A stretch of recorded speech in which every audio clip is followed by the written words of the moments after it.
Hermanos queridos, sean todos ustedes bienvenidos al tema número 77 del libro a la carta a los romanos. Este tema se titula Jesucristo, un ejemplo a seguir. Jesucristo es nuestro ejemplo, nuestro mayor ejemplo que podamos seguir. ¿Y cómo nosotros seguiremos su ejemplo? Pues meditando la palabra de Dios. Ahí está el mapa, ahí está el manual de cómo nosotros vamos a seguir sus pisadas. O sea, vamos a seguir su ejemplo, su manera de vivir. Si un hombre rico decide rescatar a los hombres que viven en las calles, o sea, la gente, los limpia, les da ropa nueva, los manda ahí para que se bañen, se corten el cabello, que están ahí todo, ¿verdad? Les da ropa nueva, les da un lugar donde vivir, les da educación. Yo hago una pregunta: ¿puede alguien oponerse a la voluntad de este hombre rico? ¿Puede alguien venir y decirle: oye, no hagas eso, ¿por qué estás haciendo eso? ¿Por qué vas y rescatas ahí a la gente que no vale nada? A esa gente que está tirada en las calles. Muchos están borrachos, otros no se bañan hace años y están allí con el cabello largo, indigentes. Pero un hombre rico decide y dice: yo voy a rescatarles a todos, les voy a dar ropa nueva, una nueva vida. ¿Será que alguien le pueda decir: no lo hagas? Es su voluntad, ¿verdad? Porque todo lo que nosotros hacemos es todo lo que deberíamos hacer es voluntariamente, con voluntad. Vamos y hacemos y decidimos lo que nosotros vamos a realizar con voluntad. Si un hombre rico hace esto, lo hace con voluntad, nadie puede decirlo y cuestionarlo por qué lo haces, ¿verdad? Ahora, si Dios decidió salvar una humanidad perdida, que estaba totalmente revolcada en el pecado, como estar en un charco de barro, sumergido y totalmente sucio en el pecado, pero Dios decidió rescatar a esa humanidad que estaba sumergida en total suciedad. Mira la humildad del Señor Dios Todopoderoso. Mire, nosotros seríamos capaces de ver a una persona indigente que está totalmente sucia, y usted sería capaz de, que está bien limpiecito, e ir a abrazarlo. Como que no, ¿verdad? ¿Por qué? Porque está en un estado que no es bonito. Pero fíjese que Dios, nuestro Señor, Dios el Padre, pensó y dijo: yo voy a rescatar a la humanidad, yo voy a entrar entre ellos. Imagínense un Dios santo entre los pecadores, entre lo inmundo, entre la suciedad de este mundo. El Dios Todopoderoso, Jesucristo, que se hizo carne, vino entre nosotros a cumplir esa misión que el Padre lo había mandado. La misión era rescatarnos de nuestros pecados, limpiarnos de todos nuestros pecados, darnos una vida nueva. Y es por eso que en 1 Corintios 1, 18, 17, 18, 19, estos tres versículos dice que Dios nos rescató de lo vil y despreciable, o sea, del basurero, donde nosotros estábamos perdidos en el pecado, donde nosotros practicábamos pecado tras pecado. Esa era nuestra vida, así nosotros vivíamos. Pero Dios vino, como dicen por allí: yo voy y me ensucio las manos, o sea, voy y hago la obra. ¿Me entiende? Una cosa es ir y decir: vayan a cosechar mi sembrado, mi maíz, mis papas. Pero otra cosa es ir yo mismo y yo mismo poner la mano. ¿Me entiende? yo mismo ensuciarme las manos allí. Eso es lo que hizo Cristo. Eso es lo que hizo Dios por amor a todos nosotros. Vino del cielo a la tierra, se encarnó y Él mismo trajo esas buenas noticias de salvación. Porque el evangelio son buenas nuevas, o sea, buenas noticias. ¿Y cuáles son esas buenas noticias? Pecadores, arrepiéntase de sus malos actos y van a tener salvación y vida eterna. Esas son las buenas noticias que el Señor nos dejó. Él nos dejó un ejemplo. No debemos maltratar a aquellos que vienen a la iglesia y están empezando a congregar. Más bien debemos ser ejemplo de ellos. O sea, si Dios fue capaz de ir a nuestro estado pecaminoso espiritual, por más que usted diga yo tenía casa cuando conocí a Cristo, yo tenía buen trabajo, yo tenía muchas cosas buenas, pero dentro de usted reinaba una tristeza. Dentro de usted no tenía paz, tenía una paz pasajera de 5 minutos. A los 10 minutos esa paz que había sentido ya no lo sentía más. La vida nuestra era terrible y Dios nos rescató de ese modo de vida. Como se fue y Él mismo por su sacrificio nos rescató, nos compró de lo más vil y despreciable de este mundo, nos trajo, nos limpió, nos lavó y nos hizo ¿qué cosa? Sus hijos. Nos dio una vida nueva. Y ahora somos hijos de Dios, dice la Biblia. Y ahora los que tenemos algunos añitos en el ministerio, en la iglesia, ahora nos enseña el apóstol Pablo que debemos recibir a aquellos que están viniendo, que son nuevos. Debemos recibirlos y no maltratarlos. Debemos nosotros dar un buen ejemplo. Debemos nosotros, con nuestra manera de ser, con nuestra manera de vivir, enseñarles a ellos que es posible que el drogadicto deje las drogas y empiece una vida santa. Es posible que aquel que está viciado en el pecado, que aquel dice para mí ya no hay más solución, con nuestro ejemplo, con nuestra manera de vivir, nosotros le diremos es posible. Porque si Dios pudo conmigo, contigo y con todos. La sangre de Cristo nos limpia de todo pecado. Qué impresionante, ¿verdad?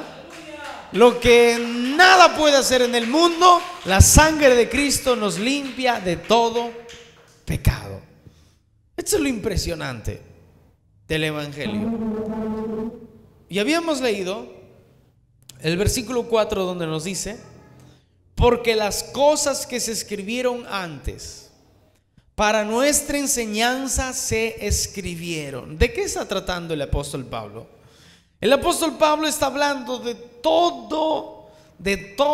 todas las profecías, de toda la palabra que Dios había dado a los profetas, y el mismo Cristo lo había anunciado.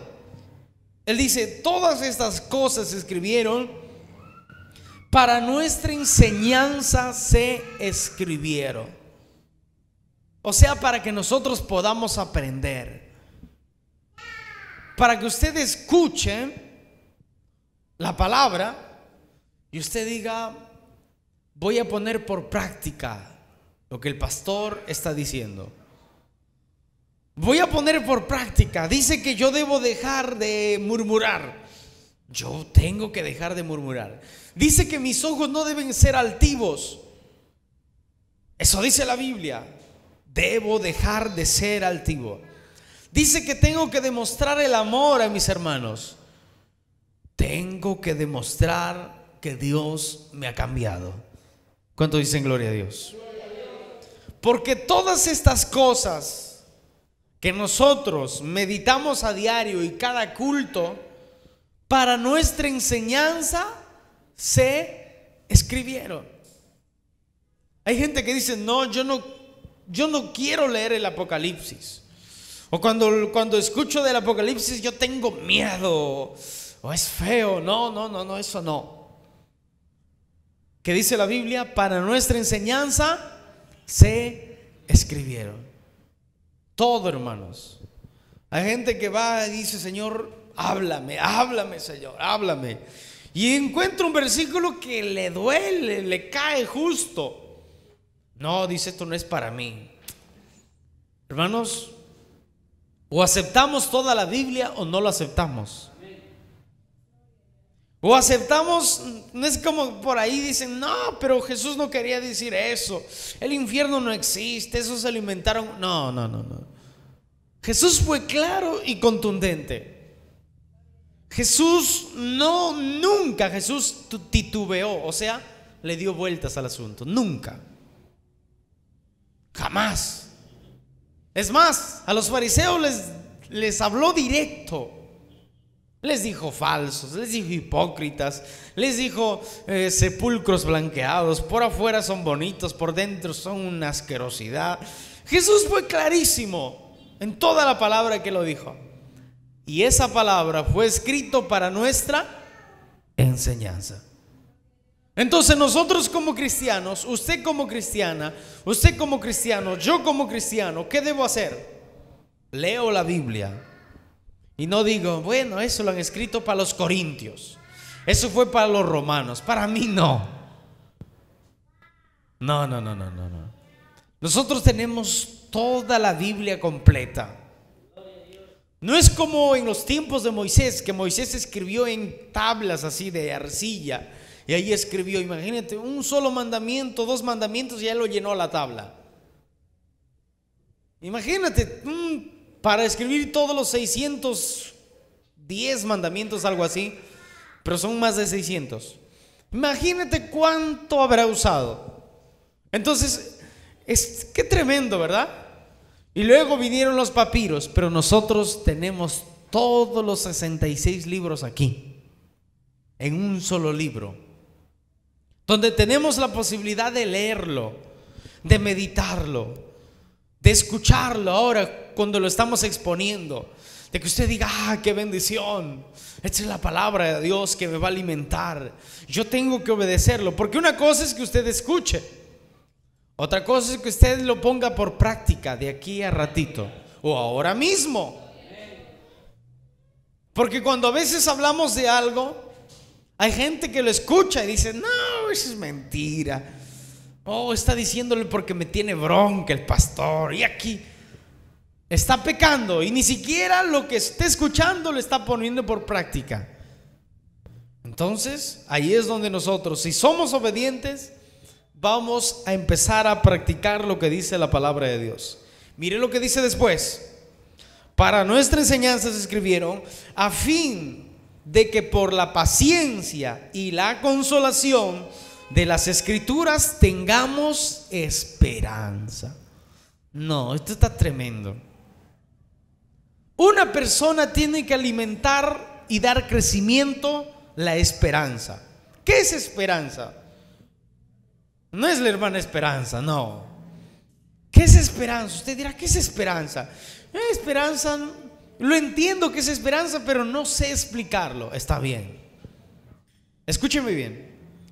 La palabra esperanza viene de una palabra griega que se deriva en un significado que es esperar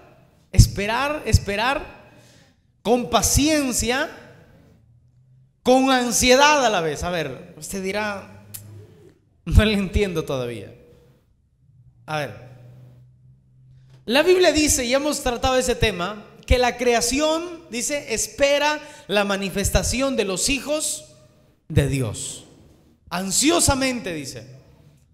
Es como cuando usted, por ejemplo, nosotros esperamos la venida de Cristo, ¿sí o no? ¿Esperamos la venida de Cristo, sí o no? Nosotros estamos a la espera del rapto de la iglesia. Entonces, ¿usted qué hace? Lo hace con ansiedad, o sea, como que yo quiero que venga ya Cristo.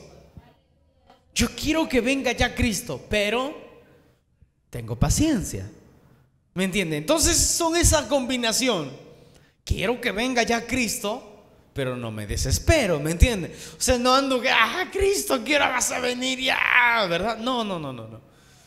Esa esperanza es la capacidad que Dios nos da a través de que usted va meditando la palabra de Dios. Porque mira lo que dice, a fin de que por la paciencia, usted va a poder producir paciencia si es que medita las Escrituras. Si es que estudia la palabra de Dios, usted va a tener paciencia.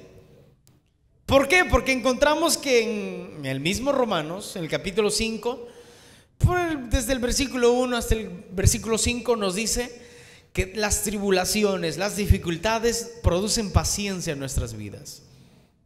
Pero usted dirá, ¿cómo que las tribulaciones van a producir paciencia en mi vida? Claro que sí. Para el cristiano es así, hermanos. Para la gente del mundo, la tribulación los destruye, los desespera, otros se suicidan. Para el cristiano, la tribulación lo hace producir paciencia. Pero si alguien no conoce esto, se va a desesperar, porque viene el momento difícil y no sabe qué hacer. Viene, por ejemplo, se le corta el trabajo, no hay entrada. Si no conoce que es una tribulación que está pasando y que va a pasar ese momento difícil, se va a desesperar y va a empezar aquí, no va a venir más a la iglesia. Entonces nosotros debemos aprender que las tribulaciones son las que nos van a ayudar. ¿Qué debemos hacer en ese momento? Quedarnos tranquilos. En ese momento estamos recibiendo paciencia de Dios. Porque ahorita leemos que el Señor Dios Todopoderoso es el Dios de la paciencia. Entonces, si nosotros sabemos esperar en ese momento difícil, en vez de desesperarnos, tranquilos, Señor, tú eres el Dios de la paciencia. Me han robado, me han dejado sin nada, Señor, pero gracias te doy. Bendito sea tu nombre. Claro, el diablo quiere que me desespere, pero yo voy a estar tranquilo. Alabado sea tu nombre. Tranquilo. Pero alguien que no conoce la Biblia, alguien que no conoce de la palabra de Dios, no va a saber estos versículos. Entonces, ¿qué va a hacer? Se va a desesperar y le va a preguntar a Dios: ¿dónde está el Dios que me cuida? ¿Dónde está el Dios que me guarda? ¿Dónde está el Dios que me protege? ¿Por qué deja que me roben? ¿Por qué deja que permite esto, permite el otro? Como la gente del mundo. Pero si usted conoce la palabra de Dios, usted se va a quedar tranquilo. Entonces va a tener paciencia. Y la consolación de las Escrituras, tengamos esperanza. Es que esto es tremendo. Mira, la palabra de Dios nos consuela.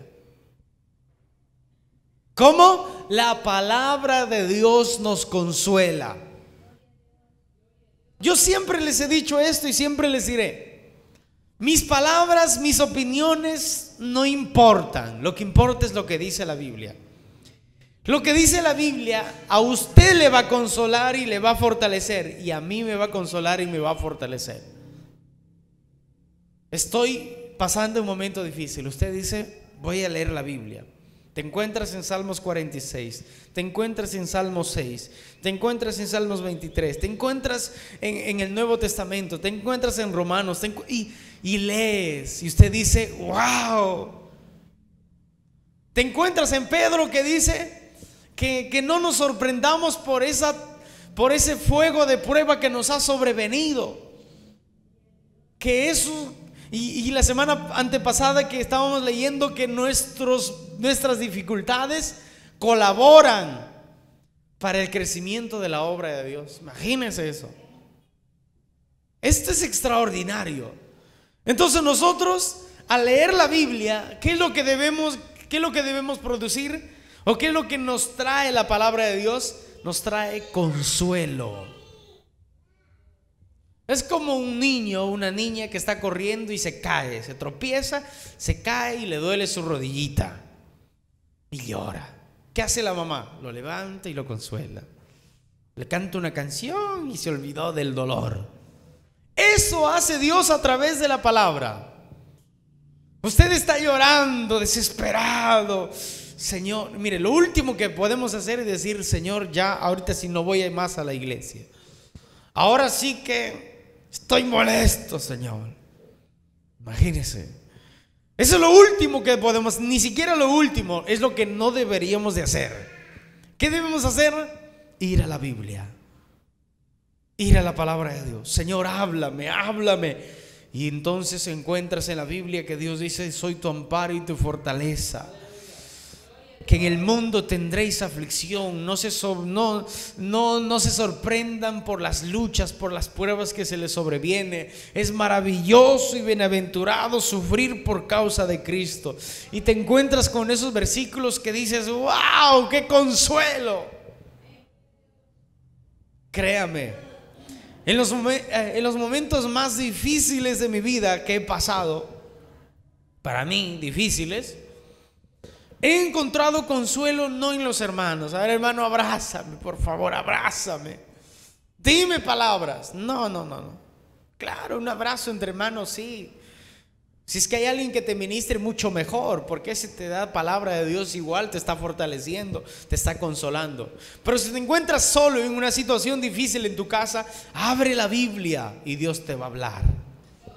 Encontrarás que las palabras parece que como que saltan y te dicen: esto es para ti, come.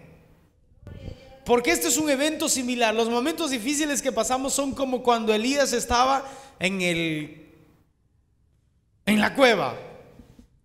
Ahí el hombre: Señor, mátame. ¿Cómo que mátame? Sal afuerita y te va a encontrar ahí los soldados de Jezabel, y eso sí te van a atravesar, ¿verdad? Pero se encontraba en un momento difícil el hombre. ¿Y qué hizo Dios? Mandó su ángel para que coma. Come. Seguía teniendo hambre. Come. Y luego esa comida que recibió le dio fuerza para cruzar todo un desierto.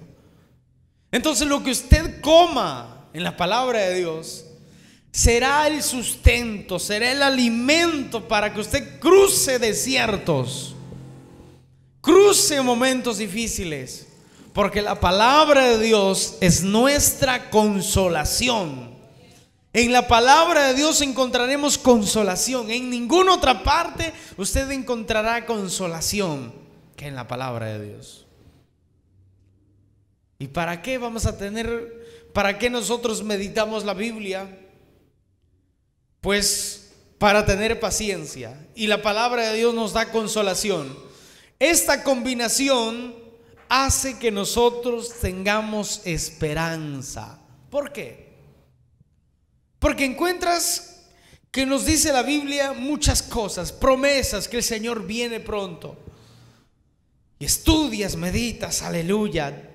Mientras medites la Biblia, mientras escuches mensajes de la palabra de Dios, usted alimentará la esperanza de esperar a Cristo. Es decir: Cristo, puedes venir hoy, o mañana, o el mes que viene, o el año que viene, pero yo te espero cada día. Pero los hermanos que no alimentan su esperanza ya se han olvidado de la venida de Cristo. Ven que matan, ven que un padre viola ahí a sus hijos. Para él es como si nada. Y le preguntan, le dice: ¿usted qué es cristiano? ¿Qué me puede decir con tanta maldad que hay? Bueno, no sé, culpa de ellos. Y Jesús lo dijo, ¿verdad? A los fariseos: ustedes son buenos mirando el sol y diciendo: mire el sol, las nubes están medias rojizas. Es símbolo de que va a llover. Eso saben, le dijo Cristo, pero no saben discernir los tiempos que vivimos. Pero alguien que medita la palabra de Dios está constantemente esperando, y sus antenas están activas, y ve la maldad aquí y allá, ve los momentos que el mundo vive. Dice: no, Cristo cada vez está más cerca a venir, y su esperanza sigue creciendo, sigue esperando. Y lee Tesalonicenses, lee donde dice: alentaos con estas palabras de que Cristo viene por su iglesia. Dad ánimo, aliéntese con estas palabras. Porque si dejamos de leer la Biblia, dejamos de meditarla, lo que va a pasar es que nuestra esperanza cada vez va a ser menos, menos, menos, menos. Y no vamos a permitir eso, ¿sí o no? Tenemos que cada día meditar la palabra de Dios, entrar en oración y combinar con todo eso, y seremos como unas aves que vuelan con las dos alas. Oh, gloria a Dios. Alabado sea Dios.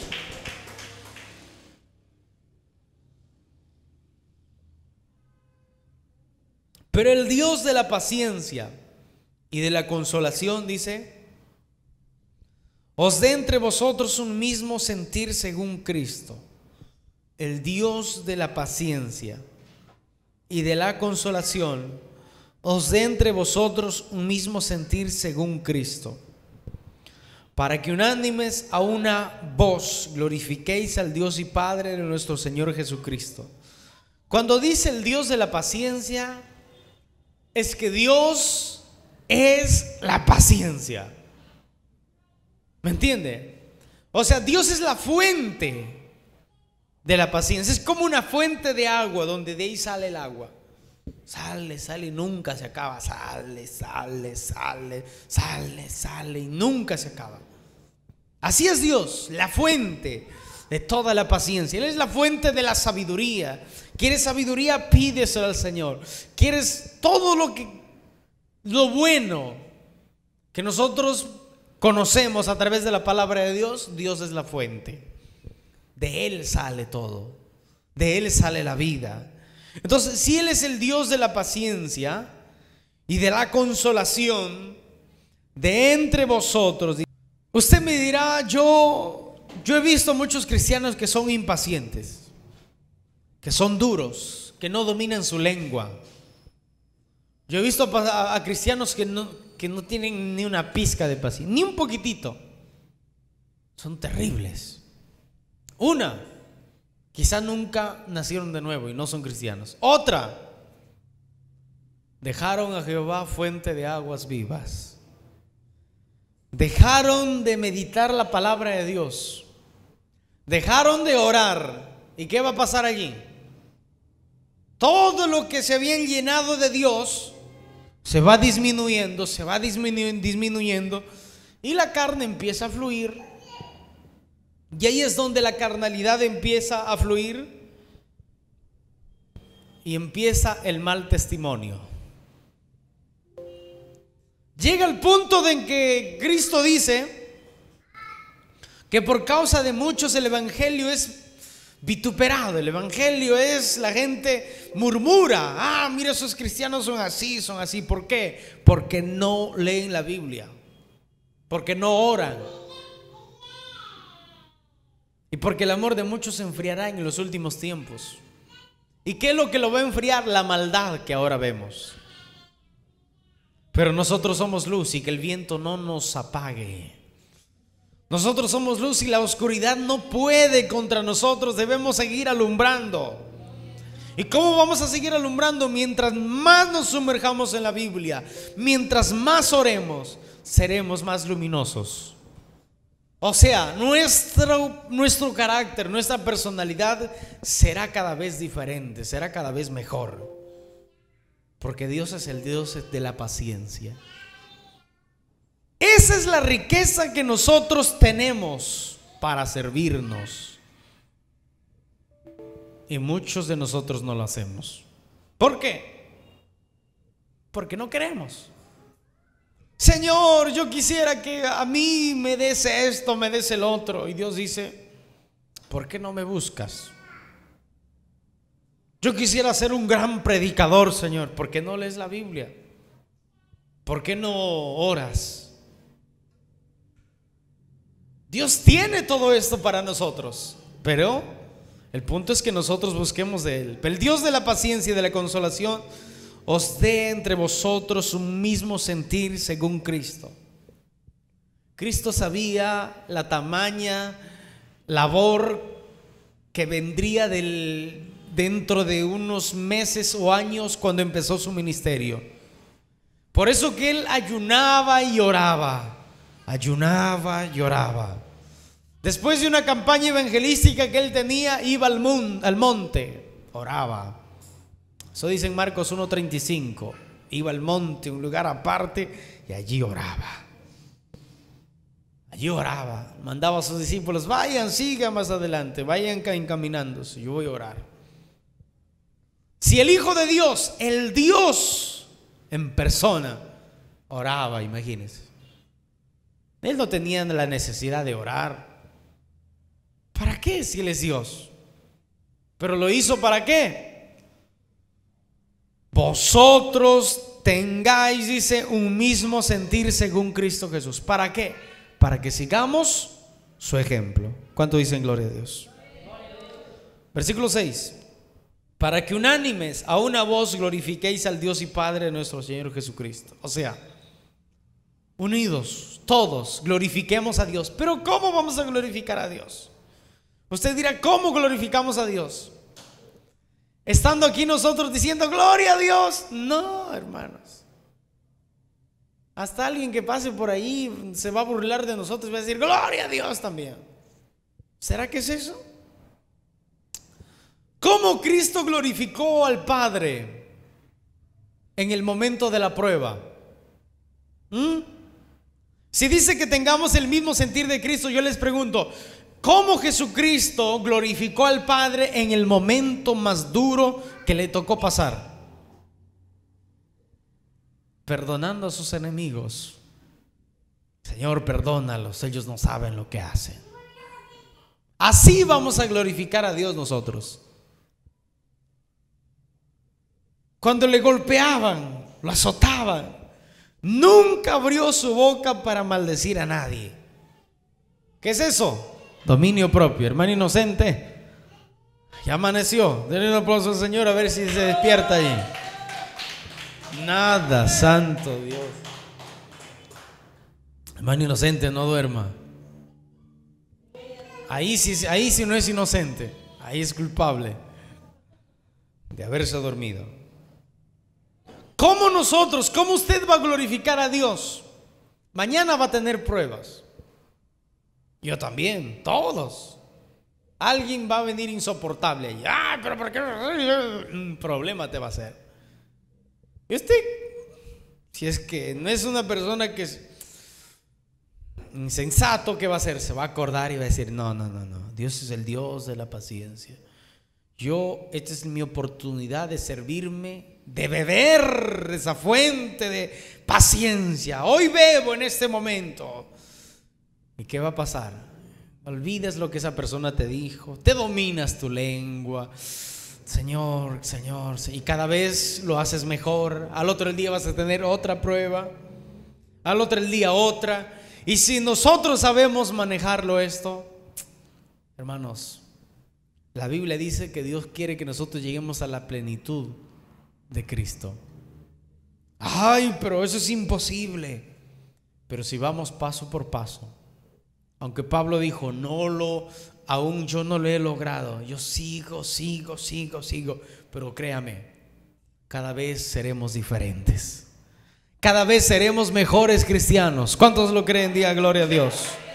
Oh, alabado sea Dios. Glorificamos a Dios cuando perdonamos. Glorificamos a Dios cuando no nos dormimos en medio del culto. Claro. Si no, pues ¿cómo voy a glorificar a Dios si no escuché nada? Por sueño, claro, por sueño. Imagínense. Vamos a glorificar a Dios nosotros cuando dominamos nuestra lengua, cuando nuestros ojos no son altivos, cuando nuestra mente no maquina pensamientos pecaminosos. Vamos a glorificar a Dios cuando nosotros nos comportemos diferente, nuestra manera de hablar sea diferente, cuando tengamos amor por los demás, cuando oremos por nuestros enemigos.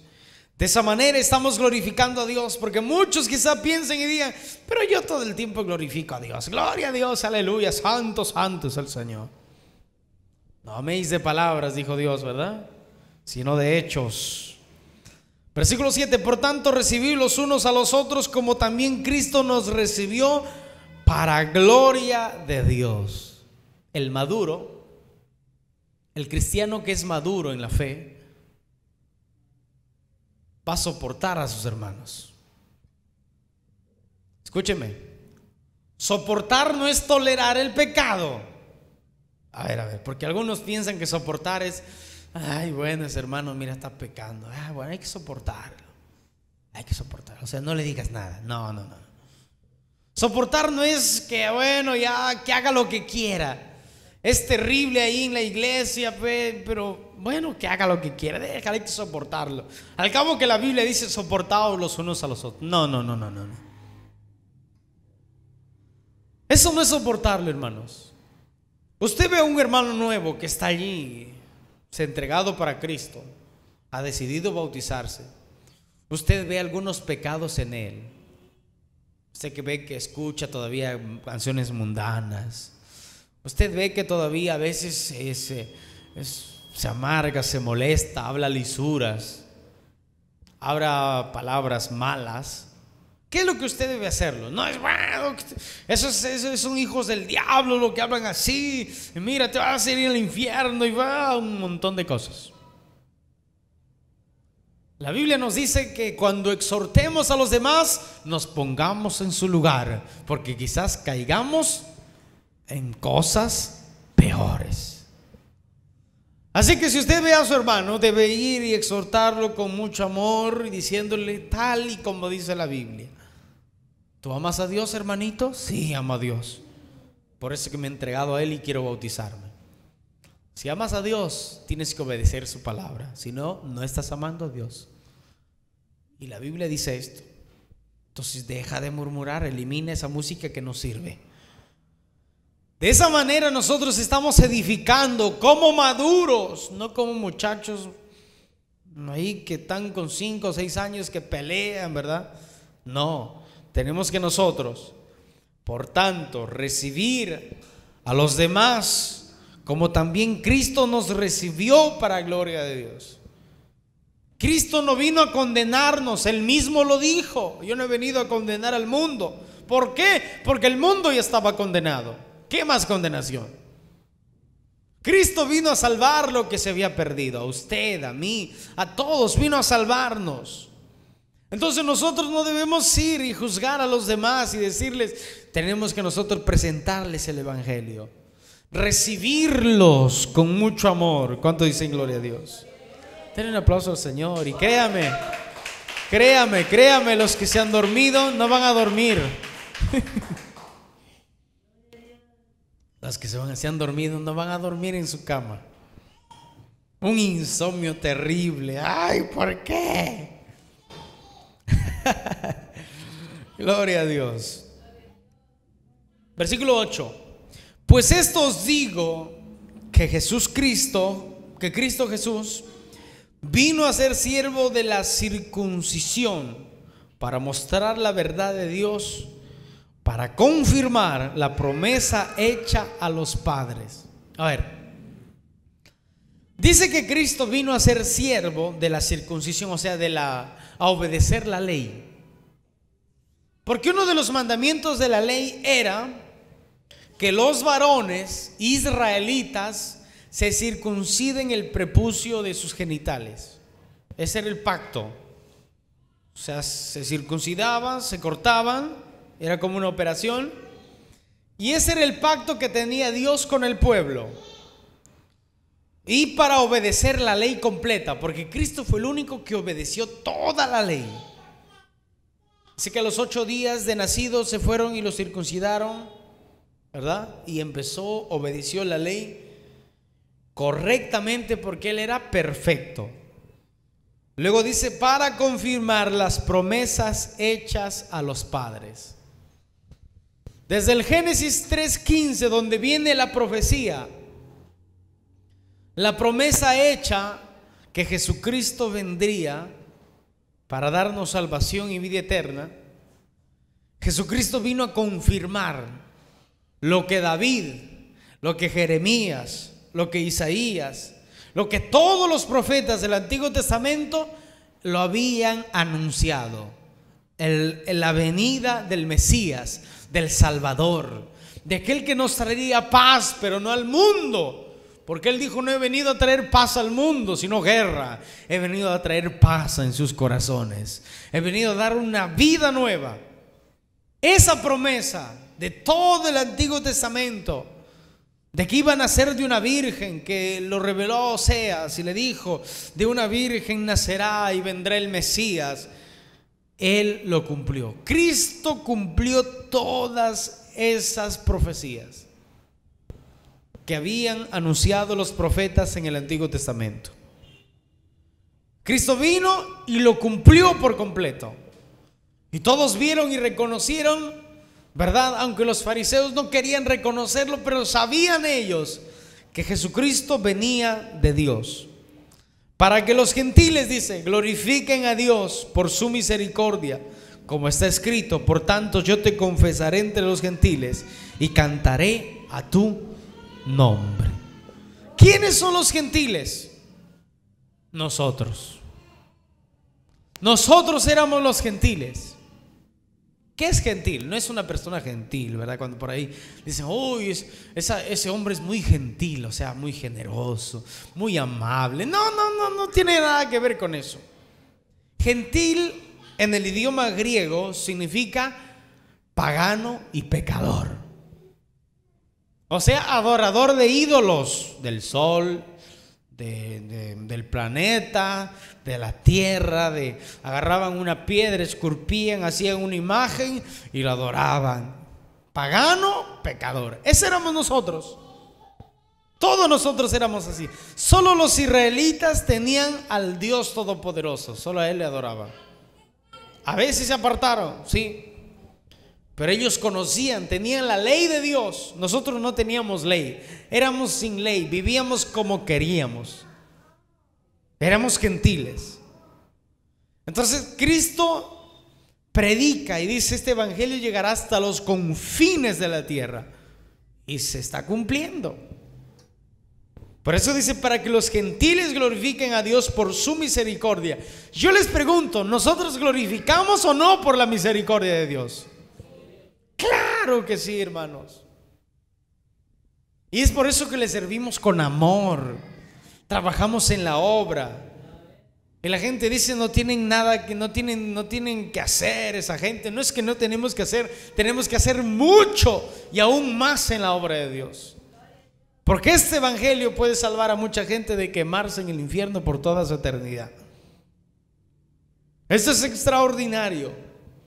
Glorificamos y alabamos la misericordia del Dios Todopoderoso, porque nos salvó, que estando nosotros perdidos, sumergidos en el pecado. Luego dice: como está escrito, por tanto yo te confesaré entre los gentiles y confesaré a tu nombre. O sea, conoceríamos a Jesucristo, le reconoceríamos como nuestro Salvador de nuestra alma. Denle un aplauso al Señor. Gloria a Dios.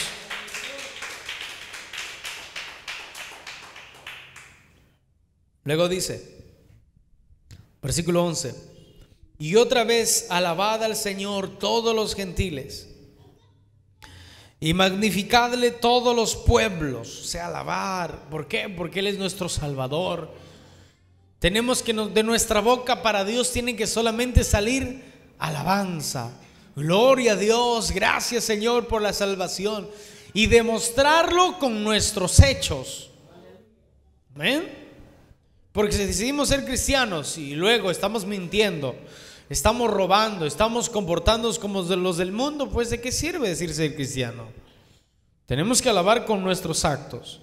Y otra vez dice Isaías: estará la raíz de Isaí, y el que se levantará a regir los gentiles esperarán en él.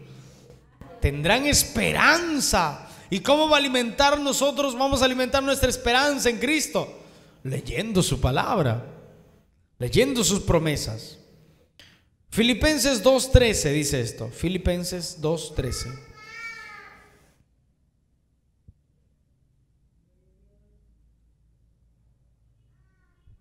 Filipenses 2:13.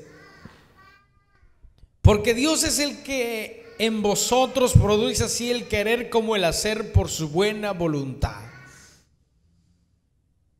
¿Qué dice? porque Dios es porque Dios es el que en vosotros produce así el querer como el hacer por su buena voluntad. Dios es el que produce el deseo en nuestro corazón de hacer la voluntad de Él, de esperar en Él.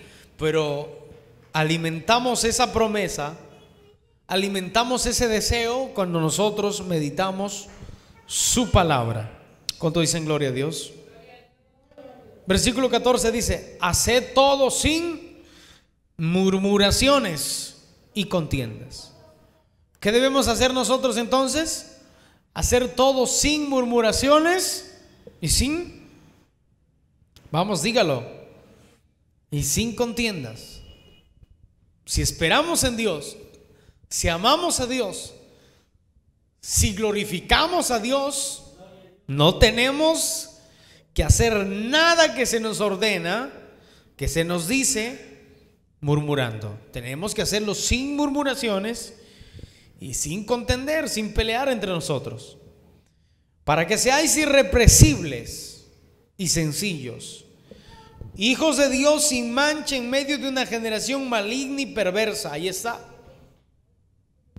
Aquellos que no alimentan la esperanza, su lámpara se va a apagar, porque su lámpara no tendrá aceite, y por tanto pues no van a poder soportar los momentos duros que se les venga.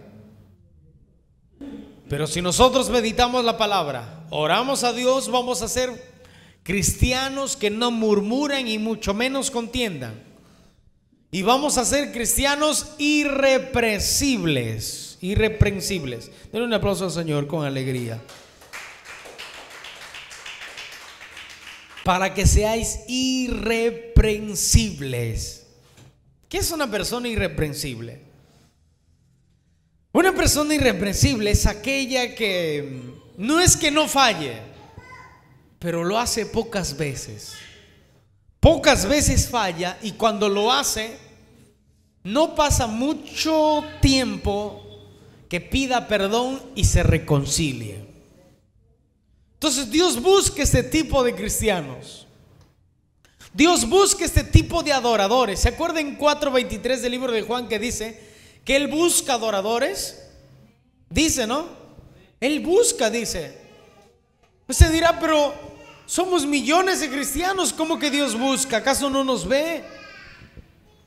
Escúcheme, Él lo busca. ¿Saben por qué? Porque no hay muchos. No hay muchos verdaderos adoradores, pero no me refiero a que cantan bonito, no. Me refiero a aquellos que obedecen verdaderamente la palabra de Dios. Aquellos irreprensibles. ¿Quiénes son? Aquellos que sí fallan, claro que sí, pero cuando fallan, no lo hacen todos los días, sino que fallan inmediatamente, se reconcilian con la persona y con Dios. Y sencillos. No son petulantes, no son orgullosos, son sencillos. Hijos de Dios sin mancha en medio de una generación maligna y perversa. Estamos en medio de una generación maligna y perversa, donde a los niños les están enseñando que pueden ser niños. Y a las niñas le están diciendo: ustedes pueden elegir su sexualidad. Esa ideología es diabólica. Y estamos viviendo en medio de esa generación maligna, perversa, en medio de la cual resplandecéis como luminares en el mundo. Escúchame, la oscuridad va a ser peor. Cada día la maldad va a ser peor. Cada día la maldad será peor, peor, peor y peor. Nosotros debemos ser mejor, mejor y mejor y mejor. Debemos leer más la Biblia y la Biblia, porque mientras más oscuridad hay, necesitamos iluminar más. ¿Cuánto dicen gloria a Dios? Mateo 18:15. Y aquí vamos a la práctica. Entonces, por tanto, si tu hermano peca contra ti, ve y repréndele estando tú y él solos. Si te oyere, has ganado a tu hermano. Ahí estamos en la práctica. Esta es una manera de adorar a Dios. Esta es una manera de obedecer a Dios. ¿Cómo? Es que es increíble. A ver, supongamos que el hermano José me ofende a mí. Supongamos. Me gritó, me dijo de todo. Yo me quedo ofendido. ¿Qué es lo correcto? ¿Que yo vaya y busque la reconciliación con él o él que venga a mí? ¿Quién tuvo la culpa? Supuestamente, vamos a poner un ejemplo. Porque si él me ofendió, él me gritó y hasta casi me golpea. ¿Quién tuvo la culpa? ¿Quién fue el que causó todo? Pero mire lo que dice la Biblia. Mire lo que dice la Biblia. Por tanto, si mi hermano peca contra ti, contra mí, ve y repréndele. Pero si él tuvo la culpa, ¿por qué tengo que ir a buscarlo? ¿Saben por qué? ¿Saben por qué? Porque él, la persona que ofende al otro, se encuentra en una situación terrible. Se encuentra en condenación, se encuentra en un momento en que Dios lo puede castigar ahí duramente. ¿Qué debes hacer tú? Ir y buscar la reconciliación, porque su estado es de ira, su estado es de contienda, de odio. Él está en peligro, porque ¿qué dijo Jesús? Cualquiera que le diga fatuo a su hermano, que dice, está expuesto a ¿qué? Entonces es algo duro, ¿me entiende? Entonces, ¿qué debo hacer yo? No, mi hermano, es verdad que me ofendió, es verdad, pero él está en peligro. ¿Qué debo hacer yo? Yo, el ofendido. ¿Pero por qué? Si a mí me ofendió. No, tú, el ofendido, ve y búscalo. Porque tu hermano está en desierto. No sé en qué situación de su vida está. Quizás usted lo entendió de otra manera, pero la Biblia dice así. ¿Cuánto dicen gloria a Dios? Ve y repréndele tú estando tú y él solo. Si te oyere, has ganado a tu hermano. O sea, ve, hermano, me ofendiste, me trataste mal. Mira, la Biblia dice esto, dice el otro. Yo te perdono, pero la Biblia dice que no de nuestra boca no salga palabras malas. Tú has hablado mal, lo que me dijiste es incorrecto. Y si aquel hermano dice, sí, es verdad, hermano, yo debería haberte buscado, pero tú viniste a mí, tenía mucha vergüenza, perdóname, has ganado a tu hermano. Eso debe hacer un buen cristiano. Ahora vamos a la práctica. Eso es la práctica. ¿Adoramos a Dios? ¿Somos verdaderos adoradores? ¿Queremos seguir el ejemplo de Jesús? Dígame, ¿queremos seguir el ejemplo de Jesús, sí o no? Hagamos esto. Ahora viene el buen Pedrito con una pregunta capciosa. Entonces, versículo 21. Entonces se le acercó Pedro y le dijo: Señor, ¿cuántas veces perdonaré a mi hermano que peque contra mí? Yo me imagino que estaba esperando que le diga solamente 3. Después de las 3, ya no lo perdones más. Y él hace una pregunta y dice: ¿hasta 7? O sea, 7 veces, porque era una tradición de los judíos. Te perdono una, a la 7ª ya te perdono, pero bien molesto. Te perdono, pero hazte humo, desaparécete, porque puede que cambie de opinión. ¿Me entiende? Por eso es que Pedro dice: ¿hasta 7, Señor? Y Jesús le dijo: no te digo hasta 7, sino aún hasta 70 veces 7. Alguien curioso va a agarrar su calculadora. 70 por 7, no sé cuánto salga, pero no es así. ¿Qué significa 70 veces 7? Que usted y yo debemos estar dispuestos a perdonar las veces que sea necesario, las veces que te ofendan, las veces que te traten mal, el mismo hermano, lo que sea, tenemos que estar dispuestos a perdonar. Esto es tremendo, ¿verdad? ¿Cuántos son adoradores? Alabado sea Dios. ¡Oh, gloria a Dios! Terminamos aquí. 1 Corintios 5, 6.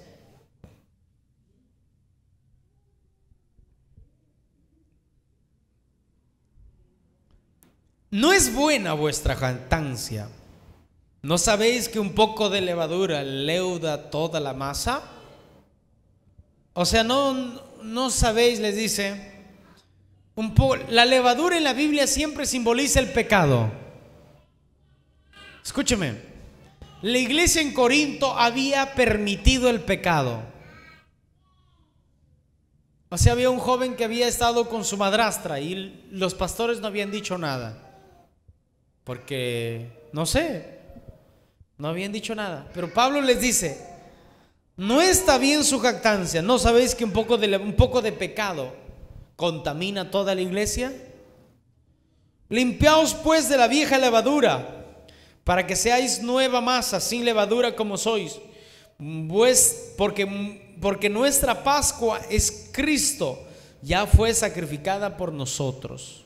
O sea, tenemos que nosotros dejar todo tipo de pecado, no participar ni directa ni indirectamente de algún pecado.